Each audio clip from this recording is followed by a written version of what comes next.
Hi guys, and welcome to Just So Rare. In today's video, I want to share a technique that I've used since being on the platform from day one in trying to identify decent rare player cards in the bargain basement bin. Later on in the video, I will show you players that I've bought recently who I believe were very undervalued at the time. However, this technique, there is a lot of risk to it too. However, the rewards far outweigh the risk, in my opinion. So firstly, using Sorare data, Scout, Player Finder, I want every position of players to come up. Starter, substitute, reserved, all ticked. Again, I won't scout Asia because I've got no knowledge of it. I find it very difficult to research the players on Google, etc. So I leave Asia out of it. For this example, I want players no older than 25 to come up in the search.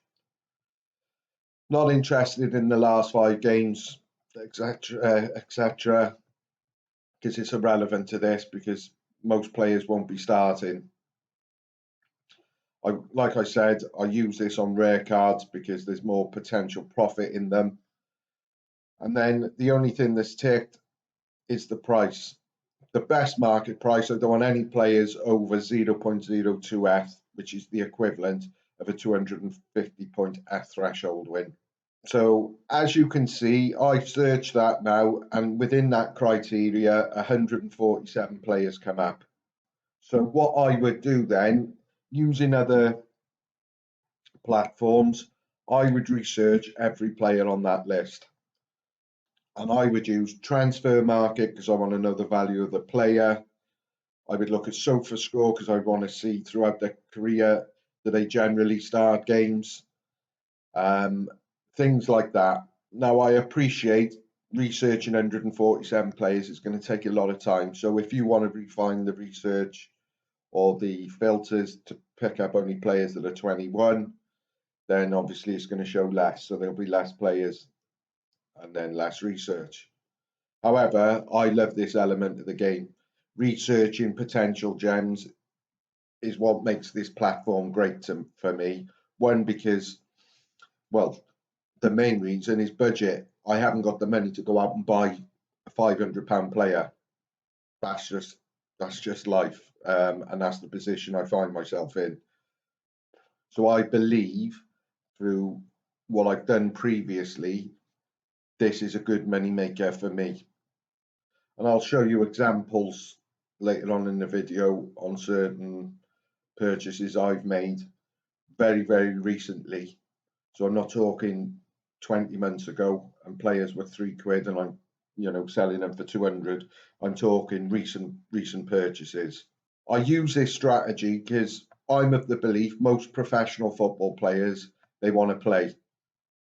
So in my opinion, if they're not playing and they got the desire to play first team football, they will eventually find a club in the hope that they gain first team football on a regular basis. And this is the whole point of this technique that I use, as the majority of these, obviously because of the price, they're not going to be first team starters on a regular basis. Another key part of the research, and I've already mentioned it, but if you updated that search to players who were up to the age of 30, for example, if a player who's late 20s appear, if I research him and he's been at a club for 5 years, for example, 4 seasons he's played the majority of the games, and for some reason this season he's not getting in the team, I would try and research why. Whether he's been injured, fallen out with a manager, for whatever reason it is, I would want to try and find that out. And like I said, if he started most games for the past 4 seasons, that is the sort of player I'd be interested in, because it shows to me that that player is good enough to play at that level and in the league they're at, and that most importantly that he wants to play first team football. He's not happy just to be sitting on the bench doing bugger all week. So after researching every player, I would then make a short list who I believe has got the most potential to break in or move. Now, using this technique, I always like to use it before the transfer window opens or the end of the season comes, because obviously players are going to be transferring left, right, and centre. And the hope is the player that you've identified and bought either moves to another club covered by Sorare, the league obviously, or that he's broken back into the team where he was anyway. So, you've just got to weigh up the pros and cons, because there is a bit of a risk with this and there's a lot of patience required. I've bought players using this technique 20 months ago and I'm still waiting for them to break into the team. So, and then certain players, which I'll show you now, I bought one in December. They've moved during the transfer window and they're regularly starting now to the new club. So weigh it all up, the pros and cons. So the player that I bought on the 23rd of December was a guy called Mamadou Fall. He was playing at the time for Charleroi in Belgium. As you can see, I bought him for 0.01 which at the time I think was 20 quid.